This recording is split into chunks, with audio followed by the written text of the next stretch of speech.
এই ইলিশ বলে 1400 টাকা কেজি, 900 গ্রাম। ওরে বাপরে বাপ।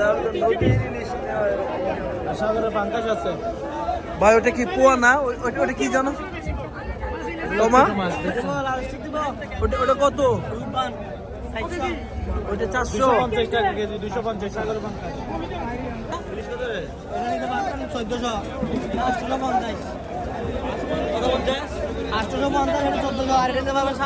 1400 টাকা ইলিশ, আর ছোটটা হলো 850। দেখেন কি পরিমাণ মাছের দাম।